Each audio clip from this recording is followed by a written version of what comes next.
नोएडा के सेक्टर 50 में एक बिल्डर द्वारा बेसमेंट के लिए खोदे गए गड्ढे में पानी जमा हो गया और तकरीबन 70 फीट गहरे गड्ढे में पानी भरने से एक इंजीनियर की मौत हो गई। यानी इंजीनियर इस रोड से निकलकर जा रहे थे और कोहरा ज़्यादा था। कोहरा ज़्यादा होने की वजह से उनकी गाड़ी इस बेसमेंट के गड्ढे में घुसी और गड्ढे में घुसने के बाद वो गाड़ी के साथ डूब गए। उनकी मौत हो गई, लेकिन उनको बचाया जा सकता था अगर संबंधित प्राधिकरण के अफसर यहाँ पर नियमों के तहत काम कराते, बैरिकेड्स लगाए जाते तो शायद इंजीनियर की दुखद मौत ना होती। इंजीनियर की मां की कुछ दिन पहले मौत हो चुकी थी और अब उसके पिता उनके घर में अकेले हैं। दरअसल इस पूरे इलाके में यहाँ पर शुक्रवार की रात को तकरीबन 12 बजे के आसपास इंजीनियर की गाड़ी इस पानी में गिरी। उसके बाद उन्होंने अपने पिता को फ़ोन किया और गाड़ी की छत पर बैठकर तकरीबन 2.5 घंटे तक इस बात का इंतजार करते रहे कि रेस्क्यू ऑपरेशन किया जाएगा और उनकी जान बचाई जाएगी। लगातार अपने आप को बचाने की गुहार लगाते रहे। 2.5 घंटे तक पूरा एपिसोड यहाँ पर चला। दमकल विभाग मौके पर पहुंचा, पुलिस मौके पर पहुंची, SDRF की टीम मौके पर पहुंची और एक डिलीवरी बॉय ने पानी में छलांग लगाकर भी बचाने की कोशिश की, लेकिन बचाया नहीं जा सका। इस पूरे मामले में फिलहाल 2 बिल्डरों के खिलाफ FIR दर्ज की गई है। परिवार वालों की शिकायत पर दोनों बिल्डरों पर एक्शन लेने की बात पुलिस अधिकारी करते हुए नजर आ रहे हैं। वहीं दूसरी तरफ नोएडा प्राधिकरण इस पूरी घटना के बाद अभी तक किसी तरीके का बयान प्राधिकरण के अधिकारियों की तरफ से नहीं दिया गया है। ना ही किसी अधिकारी कर्मचारी के ऊपर कार्रवाई की गई है, ना ही बिल्डर को नोटिस दिया गया है। तो प्राधिकरण के जो अधिकारी हैं वो पूरे तरीके से इस मामले में अभी भी लीपापोती करने में लगे हुए हैं। फिलहाल देखना होगा आज क्योंकि संडे था, हो सकता है छुट्टी एंजॉय कर रहे हो, कल किस तरीके की कार्रवाई होगी। लेकिन आज प्राधिकरण के अफसरों ने इंजीनियर की मौत के बाद इस इलाके में बैरिकेडिंग लगाए गए ताकि गाड़ियां सीमेंट के बैरिकेड से रुक जाएं और पानी में ना जाएं। पूरे मामले को लेकर एक्शन होता हुआ जरूर दिखाई दिया है, लेकिन जिस तरीके से नोएडा जैसे पोस्ट इलाके में एक इंजीनियर को 2.5 घंटे तक भी रेस्क्यू करके नहीं बचाया गया, उसके बाद क्षेत्र के लोगों में काफ़ी आक्रोश भी है और सोसाइटी के लोगों के द्वारा कैंडल मार्च निकालकर संबंधित अधिकारियों के खिलाफ और बिल्डर के खिलाफ कार्रवाई करने की भी मांग की है। वीडियो जर्नलिस्ट राकेश के साथ अमित चौधरी, न्यूज स्टेट नोएडा।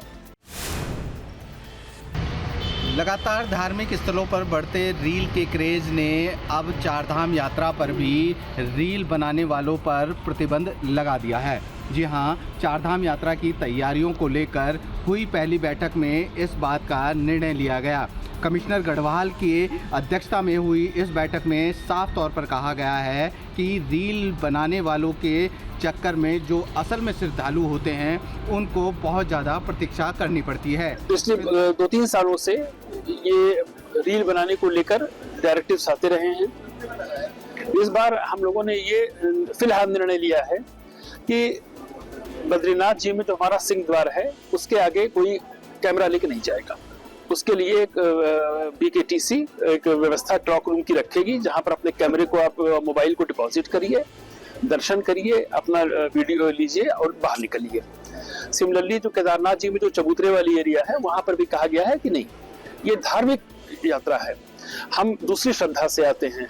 आप उसके बाहर जाइए, आप मंदिर के बैकग्राउंड को लेकर फोटो ले सकते हैं। इसके 2 फायदे होते हैं।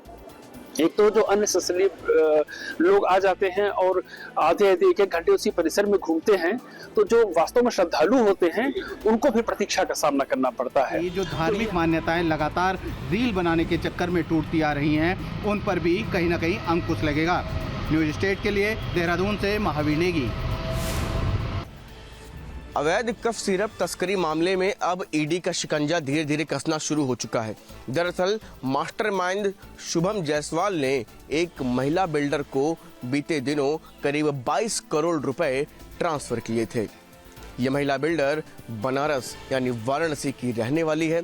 शैली ट्रेडर्स के ये भेजा गया था, जो कि शुभम जायसवाल की ही एक फर्म है।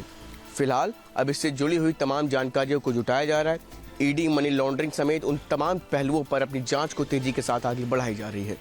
इसके साथ ही साथ महिला को फिलहाल अभी नोटिस भेजा गया है। गौरतलब है, इसमें मुख्य आरोपी के तौर पर शुभम जायसवाल, अमित सिंह टाटा समेत तमाम ऐसे लोग हैं जिनको ईडी की तरफ से मुख्य आरोपी भी इस पूरे मामले में बनाया गया है। वीडियो जर्नलिस्ट सैफुल हसन के साथ शुभम पांडे, न्यूज स्टेट, लखनऊ। छांगुर बाबा धर्मांतरण गैंग की जांच कर रही ATS को बड़ी सफलता हाथ लगी है। ATS ने महाराष्ट्र के नागपुर से छांगुर रैकेट से जुड़े एक शातिर को गिरफ्तार किया है। इस शातिर का नाम इधू इस्लाम है, जो कि इस गैंग के लिए फंडिंग और लॉजिस्टिक मैनेज करने का काम करता था। वह काफी दिनों से फरार चल रहा था। यूपी एटीएस को उसके महाराष्ट्र के नागपुर में होने की सूचना मिली और पुलिस ने बेहद सावधानी पूर्वक पूरे ऑपरेशन को अंजाम दिया और उसे नागपुर की तंग गलियों से गिरफ्तार कर लिया गया। बताया जाता है कि ईदुल इस्लाम उत्तर प्रदेश में कई और मामलों में भी वांछित चल रहा था और पुलिस उसकी लगातार खोज खबर कर रही थी। आपको बता दें कि छांगुर को पिछले साल जुलाई के महीने में पुलिस ने गिरफ्तार किया था और उसके बाद उसके बारे में एक के बाद एक बड़े खुलासे होते चले गए। पता चला कि वह एक बड़े धर्मांतरण नेटवर्क का संचालक है जिसमें विदेशी फंडिंग का एंगल भी सामने आया है। यूपी एटीएस इसकी लगातार जांच कर रही है। आपको बता दें कि इस ऑपरेशन में यूपी एटीएस के साथ साथ महाराष्ट्र एटीएस का भी सहयोग रहा। Tiwari, news state. बीते कई दिनों से लगातार केंद्र सरकार लोगों को सफ़र में राहत देने के लिए टोल प्लाजा की जो व्यवस्था है उसको डिजिटल करने का काम लगातार कर रही है। इसी कड़ी में अब आने वाले दिनों में अप्रैल से ये पूरी व्यवस्था को पूरी तरीके से लागू करने की तैयारी की जा रही है, जिससे कि अब फास्टैग के जरिए ही जो तमाम यात्री हैं वो अपने वाहनों का जो शुल्क दिया जाता है वो दे सकेंगे। इसे लेकर के अब पूरी तरीके से तैयारी कर ली गई है। इसके बाद अब कैश को लेकर के जो लंबी कतारें लगी रहती थी उससे भी लोगों को छुटकारा मिलेगा। साथ ही साथ लगातार हो रहे इन बदलावों में ये सबसे महत्वपूर्ण बदलाव इसलिए भी है क्योंकि पूरी तरीके से डिजिटलाइजेशन की तरफ बढ़ते हुए कदम नजर आ रहे हैं। वीडियो जर्नलिस्ट सैफुल हसन के साथ Shubham Pandey, News State, Lucknow. Employment का नया चलन है गिग वर्कर, यानी स्विगी, जोमैटो, जेप्टो, ओला, उबर ऐसे लोग जो ऑनलाइन बेस्ड में सर्विस देते हैं और जब ज़रूरत होती है तभी काम पर जाते हैं। इनके लिए अब सरकार एक नई माइक्रो फाइनेंसिंग स्कीम लेकर आने वाली है। माइक्रो फाइनेंसिंग का अर्थ है बहुत छोटा लोन देना। इन सभी वर्कर्स को, जिनमें डोमेस्टिक हेल्प भी शामिल है, 10,000 रुपये का लोन मिलेगा और वो लोन बिना किसी मॉर्गेज के होगा, यानी उसके लिए किसी तरह की गारंटी देने की ज़रूरत नहीं है। गारंटी के तौर पर केंद्र सरकार खुद रहेगी। गिग वर्कर्स चाहे तो अपनी बाइक की सर्विस करानी हो या अपने लिए दूसरा सामान लेना हो, उसके लिए इस पैसे का इस्तेमाल कर सकते हैं। यानी अब सरकार की कोशिश है कि गिग वर्कर्स को भी लोक कल्याण योजनाओं के साथ जोड़ा जा सके। कैमरा सहयोगी संजय कुमार के साथ राहुल डबास, न्यूज स्टेट, दिल्ली। दिल्ली में एक डॉक्टर दंपति से 14 करोड़ रुपए की ऑनलाइन ठगी की गई थी। दिल्ली पुलिस के हाथ बड़ी कामयाबी लगी है। दिल्ली पुलिस ने दोनों आरोपियों को गिरफ्तार कर लिया है। दिल्ली पुलिस ने दोनों आरोपियों को गुजरात के वडोदरा से गिरफ्तार किया है। वडोदरा से दिल्ली पुलिस उनको सीधा दिल्ली लेकर आई। लाने के बाद उनसे अब एक एक पूछताछ, एक एक पड़ताल करती हुई नजर आ रही है। दिल्ली पुलिस के हाथ कुछ ऐसे ही अहम और सुराग भी लगे हैं जिससे दिल्ली पुलिस इस पूरे नेटवर्क का भांडा फोड़ने की तैयारी कर रही है। आखिरकार 14 करोड़ रुपए की जो ऑनलाइन ठगी डॉक्टरों के साथ इन्होंने तरह तरह के झांसे देकर दोनों ने की थी, अब इसका पूरा नेटवर्क दिल्ली पुलिस खोलने लगी है। जानने की कोशिश कर रही है दिल्ली पुलिस कि आखिरकार इनके नेटवर्क में कौन कौन लोग शामिल हैं और 4 करोड़ रुपए जो सीधा दिव्यांश पटेल के अकाउंट में इन्होंने ट्रांसफर किए थे, अन्य खाते और कौन कौन से हैं जिसके अंदर 14 करोड़ रुपए के बचे हुए 4 करोड़ के अन्य धनराशि ट्रांसफर की गई है। हालांकि ऐसे में दिल्ली पुलिस के हाथ काफ़ी सुराग लगते जा रहे हैं और पूरे नेटवर्क का भांडा फोड़ती हुई दिल्ली पुलिस अब नजर आनी शुरू हो गई है। लगातार एक एक बिंदु पर दिल्ली पुलिस अब पूछताछ कर रही है। वडोदरा से लाए गए दोनों आरोपियों से जब अब पूछताछ की जा रही है तो उनसे ये भी जानकारी दिल्ली पुलिस जुटाने की कोशिश कर रही है कि आखिरकार इनका जो पूरा नेटवर्क है वो कहाँ से चलता है और इसके अंदर कौन कौन शामिल है। देखना ये होगा दिल्ली पुलिस के आगे हाथों में अब किस तरह के सुराग लगते हैं और कितनी बड़ी जानकारी दिल्ली पुलिस के हाथ लगती है, जिससे इस पूरे नेटवर्क का खासतौर से जो डिजिटल ऑनलाइन ठगी के मामले हैं इनमें दिल्ली पुलिस किस तरह से सक्रिय होती है और फिर कैसे भांडाफोड़ और गैंगों का भी होता हुआ नजर आता है। वडोदरा विकास राय के साथ सैयदुआ सलीम, न्यूज़ स्टेट, दिल्ली। गांव के अंदर में जो एक वीडियो वायरल हुआ जिसके अंदर में एक कुत्ता मंदिर के चारों ओर घूमता हुआ नजर आता है। साफ तौर पे मूर्ति के भी चारों ओर घूमता है और जो एक बड़ा कुत्ता होता है जो वीडियो के अंदर आपने देखा कि ये छोटा कुत्ता जिसका नाम भैरव है वो बड़े कुत्ते के नीचे से ही निकल कर चला जाता है और अब उसका उपचार चल रहा है मैक्स हॉस्पिटल दिल्ली में। तस्वीर आप देख सकते हैं, ये रहा वो डॉग जिसका नाम भैरव है और भैरव की अभी तबीयत ठीक नहीं है, जिसके लिए उसको उपचार के लिए मैक्स हॉस्पिटल लाया गया है। तमाम जो जिला प्रशासन है वो भी पूरी तरह से सुविधा मुहैया करा रहा है। साथ ही साथ अगर प्रशासनिक अधिकारियों की बात की जाए तो वो भी अभी इसकी जानकारी लेते हुए नजर आ रहे हैं। हमारे साथ वो डॉक्टर मौजूद हैं जो इस भैरव डॉग का इलाज कर रही हैं। मैम क्या नाम है आपका? डॉक्टर अंकिता। अंकिता मैम, क्या क्या समस्या आ रही हैं, क्या लग रहा है और कौन सी जनरेशन का ये डॉग है? सर एक तो पहले अभी इसे बीपी का प्रॉब्लम है विच इज़ क्वाइट लो, तो अभी हम हाइड्रेशन मेंटेन करके और बीपी इसका मेंटेन कर रहे हैं। जो इसके सिम्टम्स हैं जिस तरह से प्रेजेंट हुआ है उसके अकॉर्डिंग पेट को कोई न्यूरोलॉजिकल डिसऑर्डर है which is just related to brain issues. बहुत जल्द ये डॉग ठीक हो जाएगा और इसको फिर वापस बिजनौर के नंदनी गांव में ले जाया जाएगा जहां पर वो मंदिर है हनुमान जी का, और फिर देखा जाएगा कि क्या हनुमान मंदिर के चारों ओर ये चक्कर ऐसे ही लगाता है या फिर इसके अंदर बीमारी के कोई लक्षण पाए गए हैं। वीडियो जर्नलिस्ट विकास झा के साथ सैयद असली, दिल्ली।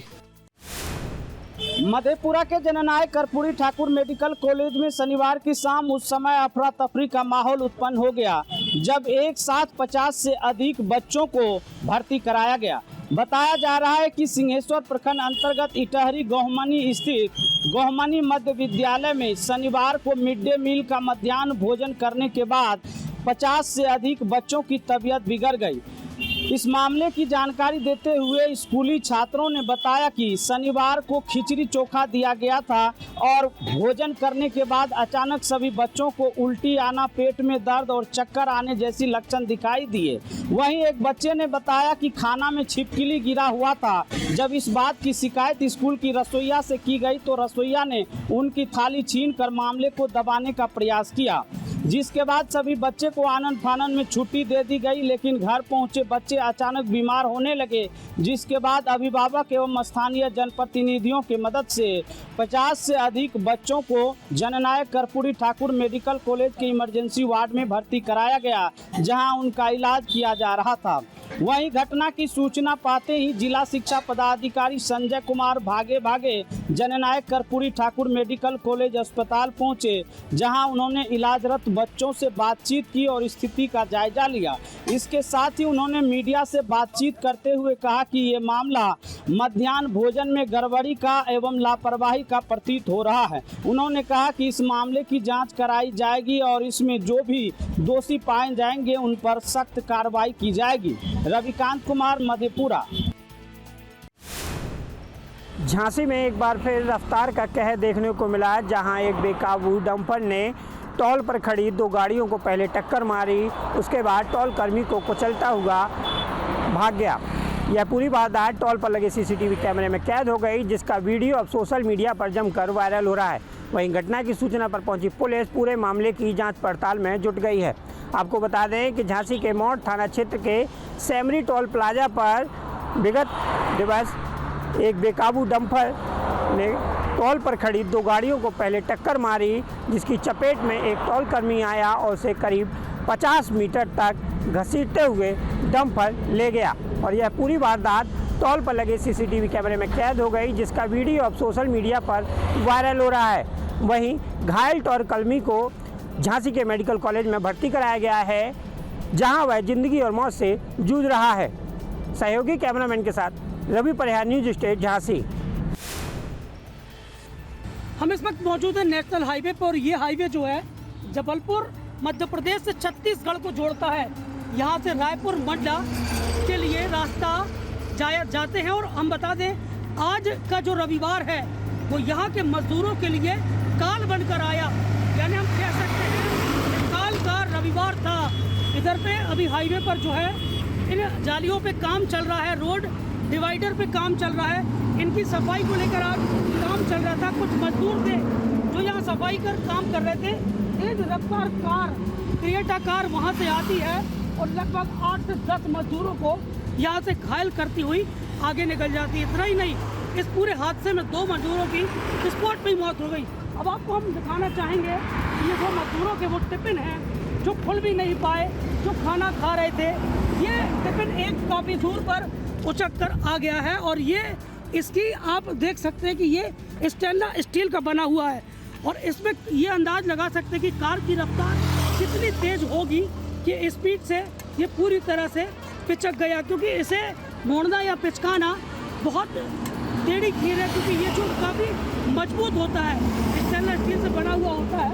और ये देख सकते हैं कि काफ़ी जो मजदूर बेचारे खाना खा रहे थे, उनके कपड़े, उनके टिफिन, कुछ टिफिन तो ऐसे जो खुल भी नहीं पाए। हम ये टिफिन आपको दिखाना चाहेंगे, ये पूरी तरह से पैक है। ये पानी की बोतलें यहाँ पर पड़ी हैं। कुछ टिफिन ऐसे हैं जो मजदूरों ने जिनमें 1 या 2 रोटी खाई। ये देख सकते हैं कि ये बेचारे मजदूर जो हैं आज वो काल के गाल में समा गए, लेकिन उनका खाना यहीं पर पड़ा है। ये सबकी कड़ी है। काफ़ी भीषण हादसा जबलपुर के मध्य प्रदेश में ये हुआ है, जिसने लोगों के रोंगटे खड़े कर दिए। डीजीसीए यानी Directorate General of Civil Aviation ने इंडिगो एयरलाइंस पर बड़ा एक्शन लिया है। आपको बताएं कि दिसंबर के शुरुआती हफ्ते में यानी 3 दिसंबर से 5 दिसंबर के बीच में इंडिगो एयरलाइंस की करीब 2500 से ज़्यादा उड़ानें जो हैं वो रद्द की गई थी और इसके साथ ही 1800 से ज़्यादा उड़ानें जो हैं यानी फ़्लाइट्स जो देरी से चली थी, जिससे 3 लाख से ज़्यादा लोग जो हैं वो प्रभावित हुए थे। इस पूरे मामले में जाँच पड़ताल के बाद अब डीजीसीए ने बड़ा एक्शन लेते हुए 22 करोड़ 20 लाख रुपये का जुर्माना जो है वो इंडिगो एयरलाइंस पर लगाया है। इसके साथ ही साथ 50 करोड़ रुपए की बैंक गारंटी जो है सिस्टम सुधार करने के लिए इंडिगो को डीजीसीए ने कहा है और इसके साथ ही तमाम जो वरिष्ठ अधिकारी है, जिसमें सीईओ, सीओओ, इंडिगो के तमाम जो वरिष्ठ अधिकारी हैं उनको चेतावनी भी जारी किया है कि आगे से ऐसा नहीं होना चाहिए। वीडियो जर्नलिस्ट संजय शर्मा के साथ विशाल पांडे, न्यूज़ स्टेट उत्तर प्रदेश उत्तराखंड। असम से लेकर के उत्तर प्रदेश, पश्चिम बंगाल और हरियाणा, दिल्ली तक जो अमृत भारत ट्रेन है उसकी कनेक्टिविटी को शुरू कर दिया गया है। आप ये जो मेरे पीछे देख रहे हैं, ये ट्रेन रोहतक के लिए जा रही है। 1500 किलोमीटर से ज़्यादा की ये जर्नी होगी, जहां पर लोग अपने गंतव्य तक पहुंचेंगे। और आज से इसकी शुरुआत हुई है। जो रोज़ाना मूवमेंट इसका होगा, 5 अमृत भारत ट्रेनों का की शुरुआत जो है एक तरह से हो चुकी है। देखिए किस तरह से सजी हुई अमृत भारत ट्रेन है। ये देखिए बाकायदा यहाँ पर आपको तमाम कोचेस जो हैं वो कोच, इसमें आपके करीब 18 कोच हैं टोटल, और जिसमें 6 कोच जो हैं वो स्लीपर के हैं और 12 कोच, 12 सोचिए ज़रा, 12 कोच जो हैं वो जनरल कोच है।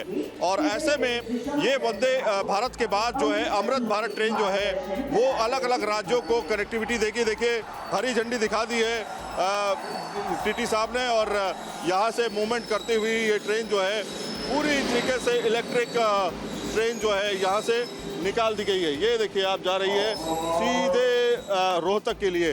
तो इस तरह से रेलवे नेटवर्क को डेवलप किया जा रहा है और जिस तरह से पूरे भारत में Amrit Bharat train, Vande Bharat train launch की जा रही हैं, उससे आने वाले समय में रेलवे की जो तस्वीर है वो पूरी तरीके से बदलती हुई जाएगी। वीडियो जर्नलिस्ट जयराम के साथ सईद आमिर हुसैन, कामाख्या, गुवाहाटी।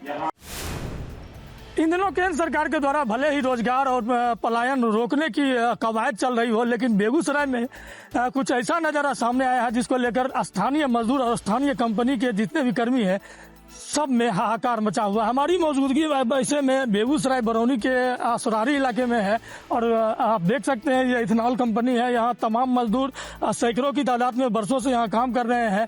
जाहिर सी बात है कंपनी काफ़ी ग्रोथ में भी आ गई थी, लेकिन जिस तरीके से 3 महीने पहले एक कंपनी की नई पॉलिसी आई है, जिसके पॉलिसी के तहत जो बातें सामने आई है, निश्चित रूप से इन लोगों को थोड़ा सा परेशानी हो रही है। पहले हम यहाँ के जो HR हैं या जो उच्च अधिकारी हैं हम उनसे जानने की कोशिश करते हैं। सर, किस तरह की परेशानी आ रही है और क्या नई पॉलिसी आई है? नई पॉलिसी ये आई है कि जो एलोकेशन था, क्वार्टरली एलोकेशन, उसमें 40% की कटौती कर दी गई है। कटौती करने से हमें उत्पादन जो है बंद करना पड़ता है। और दूसरी बात है कि जो रॉ मटेरियल है, बिहार में मक्के का जो है उत्पादन ज़्यादा होता है, तो हमें प्लांट जो है मक्के के आधार पर मिला था कि मक्के से आप जो है इथेनॉल बना के आप रिफाइनरी को सेल करेंगे। तो